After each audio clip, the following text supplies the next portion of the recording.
Diablo Immortal is being taken over by one-player clans, and it's predictable and hilarious. You see, in the game, damage and life are the two most important stats, obviously. Damage means you're going to do more, life you're going to be able to tank more, and some damage is actually based upon life as well. And one of the best ways in the game to actually receive free life and damage across the board is a percentage increase by either participating in the Immortal or the Shadow Clan system. At the end of every reign, whenever a new Immortal becomes, there will be a 8% badge handed out to everyone who participated and got very good participation. However, the leaders will get a 12%. So if you're the Immortal of all of the Immortals, you will get a 12% badge. And if you're a leader of your Shadow Clan, you will receive a 12% badge as well, considering that you have all of the requirements for these badges. Keep in mind, being things like an officer or a leader helps you out with these requirements and contributions required.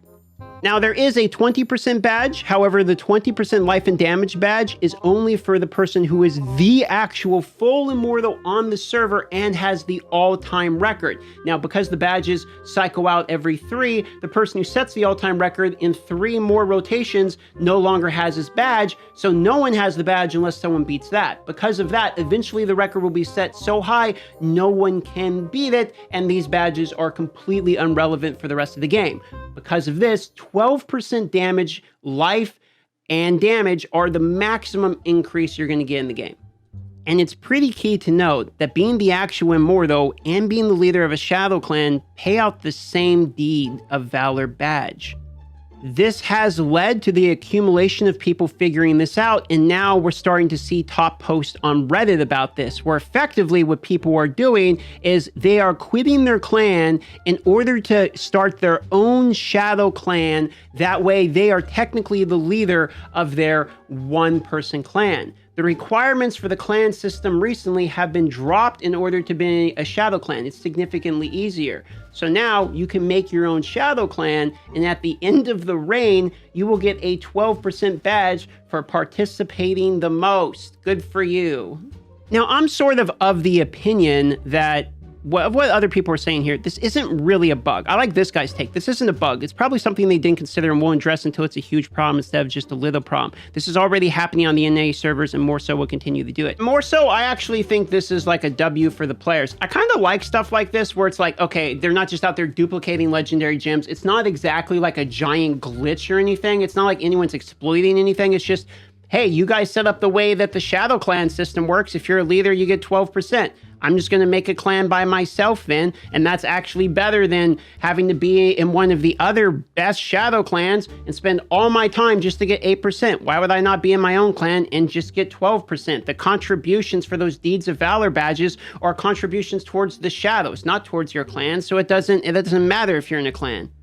Just like this guy, the in-game tooltips state that loyalty is to the faction, not to the clan. So there you go. This person says this is how you're going to fix it. There's a change to make it loyalty to the clan. What people are saying is effectively because it's your loyalty to the shadow system, it doesn't matter if you're in a clan, if you're not in a clan, whatever. Like you just need to get into your own shadow clan that you own and commit contribution to the shadows. As long as you're actually playing the game and contributing, you're not having to contribute to your clan. So you don't have this huge stack of like, oh, I did all these contributions to my other clans. So people are just leaving and like they're starting their own clan and it's still working. The other interesting point he makes is that it's becoming increasingly difficult to overthrow the Immortals. He's talking about this is happening on other servers like the Spanish and the French servers, etc., which would make a lot of sense when you actually think about it. If everyone's out there making like the strong people, let's say the Wells, the people that really care about having the maximum stats, but they don't want to like do all this contribution stuff, they just make their own clan, get the 12%. It's all the same for them, right? But now they're not in the clan helping the clan take down the Immortals. So the people that are really into the whole cycle of strife have this whole subsection of people that almost made their own way of being an adventurer. Basically, being a Shadow Clan leader is what the adventurer faction is supposed to be, where it's, I don't care about this stupid Immortal cycle system. I just want to play Diablo, god damn it. Like, let me just log in and grind some shit and still be able to keep up with stats. That's what the individual Shadow Clan system is. My solution to this, give a 12% badge to adventurers and let adventurers just make their own clan. And if you're an adventurer, you can get up to 12% if you want, just based upon your like Paragon level, your combat rating, like where you are compared to other people on the server. So if you want to be a grinder and you don't want to participate in all this PvP and stuff, I think this same problem that's arising because people don't want to do that, but they still want the 12%, can be solved by having the third faction that's literally already in the game that no one knows about, talks about, or makes a clan for, which is the Adventurers. That is a way to solve this, thematically anyway. And while we're at it, I guarantee you this 20% badge of being the exceptional, highest ranked Immortal rank the Psycho's in, there's only a handful of people that ever have it. There's only one guy on my server that's ever had it. I didn't even get it. And I was the literal Immortal of a server a while. You can see I was only the 8% because you have to play so much at the time. I wasn't doing my vault for the contributions, etc. So I actually think it'd be realistic. This 20% badge, why did, if you're the actual Immortal during the reign, do you get the same? If you both have exceptional, look, if they're both exceptional, you get the same as being a Shadow Clan leader. So another way you could actually fix this is just make this like 16%. So now you actually want to try to be an Immortal again, like there is factually better ones, because people aren't doing it right now because the 20% basically isn't reasonable. You basically can't do it. You're gambling to be the best of all time in order to get the 20%, whereas the 12% you can get just by having your own clan, like I'm saying. So make this like 16% or something, and then have the Adventurers, this only goes up to 6%, have this be like a 12%er. That would make a lot more sense. I feel like there's other ways to solve this too. Like if you have 2 out of 3 of your badges being that they're Immortal badges, maybe you get a special Immortal bonus. Maybe that would be OP. I don't know. I'm trying to think of a way to actually make the Immortals not suck. I mean, reality is, I believe the Immortals are just a dick measuring contest. You be the Immortal just because you want to look at me, I'm an Immortal. But like factually, the rewards are kind of the same. Other than the legendary crest from the Keons, like being an Immortal is kind of whatever.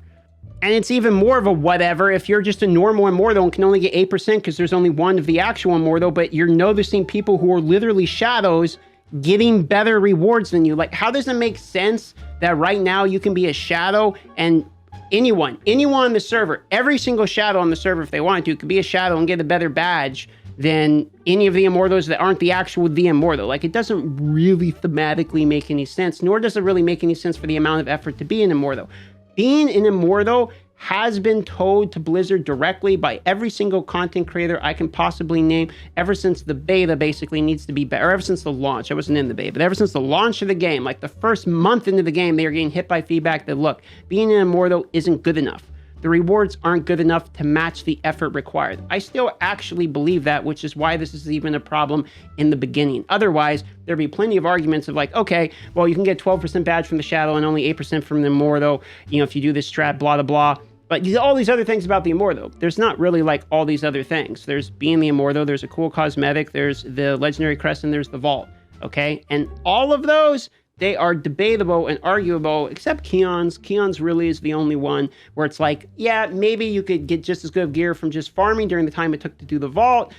Your contributions don't matter as much. The gold gain it seems to be factually lower. Yes, you get hilts, but to buy what? Like, there's some pretty big arguments to be made that being an Immortal could actually be buffed in Diablo Immortal. But that might be another solution. There's a million ways to solve this problem. I actually think that it's not necessarily the 12% badge here of people leaving to have the 12% badge like this. I don't necessarily believe that this is the disease. I think this is a symptom of the disease. The disease is the Immortal reign system is unfulfilling for some people, and this is a symptom of that. Now we're having people go out and find other ways to get what they want without having to do the rest of it. And I personally think it's hilarious. But anyway, that's just one man's opinion. If you enjoyed this video, consider watching any of the previous ones. We had a really good video out this morning covering some Necromancer changes. And then yesterday we had a great video about how to get some experience buffs as well. So check out all these different things. See you guys on the next one.